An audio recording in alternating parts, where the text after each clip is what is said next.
Payday 3 has been officially released on early access for a few days now, and after playing the game live here on YouTube for a few hours every day, I've noticed a lot of changes to the game from its predecessor, Payday 2.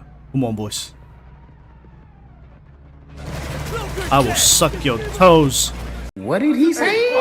Some of these changes have been additions, newly added weapons, mechanics, movements, and much more. But other changes have been absences of certain items or mechanics that as Payday players we have grown to know over the years. In this video we're going to talk about 5 things that have been removed from Payday 3 that we will most likely never see again. Why is there a banana on the toilet? But first, do me a favor and hit that like button, hit that subscribe button to help support your boy. It would really mean a lot to me. But without further ado, let's get into this. If you're a stealth lover who enjoys the tactical and strategical approach to completing heists, one thing you will notice pretty early on in Payday 3 is the removal of body bags. Body bags have been a long-time mechanic of the Payday series that served as a means of cleaning up after yourself when things went, well, when it required you to shoot a motherfucker.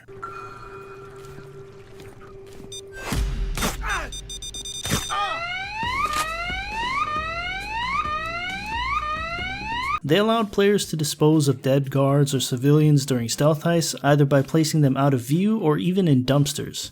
But body bags have always had a slight flaw. If a camera were to see a body bag, or a guard or even a civilian, they would instantly become alarmed and your stealth mission would be blown.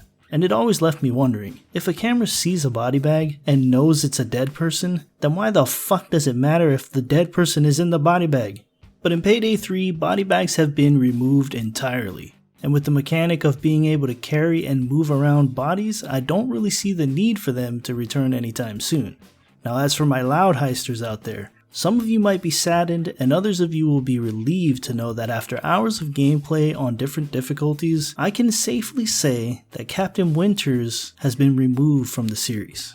For those of you unaware, Captain Winters was a mini-boss event that would take place on very hard difficulties and higher on Payday 2, with the assault wave carrying on endlessly until you've defeated him and his shielded SWAT. Although it would seem that Captain Winters has been removed, they have incorporated a new game mechanic called the Final Charge, an endless wave of police that will not stop until you've either escaped or end up in police custody. The Final Charge assault phase usually takes place when you've completed the last objective right before an escape becomes available.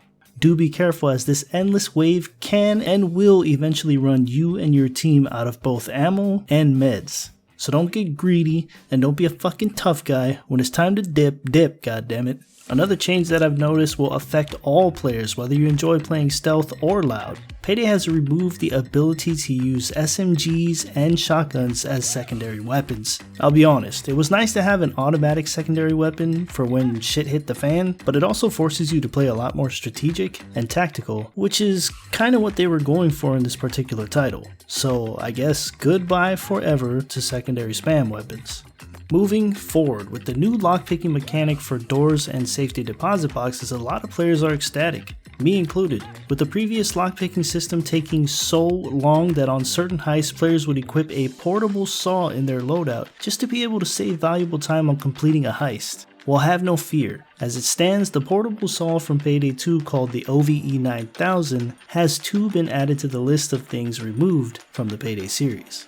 Although it was fun to saw enemies and bust open ATMs, the portable saw is looking like it may not make its return anytime soon, especially with the new lockpicking mechanics being so well received by players. RIP OVE 9000. And lastly, days. What do I mean by days? If you're new to the Payday series, in previous titles, heist had a number of days. Some heists were simple and completed in 1 day, while others required 2 to 3 days to finish the job. The days were entirely different maps and objectives, but were all part of the same heist. For example, day 1 being a certain map with certain objectives, then making your escape, only to take on day 2, a different map with its own objectives. In Payday 3 I've completed every heist available on launch and haven't seen any heist that required more than 1 day to do so. Now I'm not saying that the option to incorporate that into future content isn't available, but as it stands right now, every heist is a 1-day job. Hopefully in the future they'll incorporate something similar, as it definitely added a lot of content to each multi-day heist that was available on Payday 2.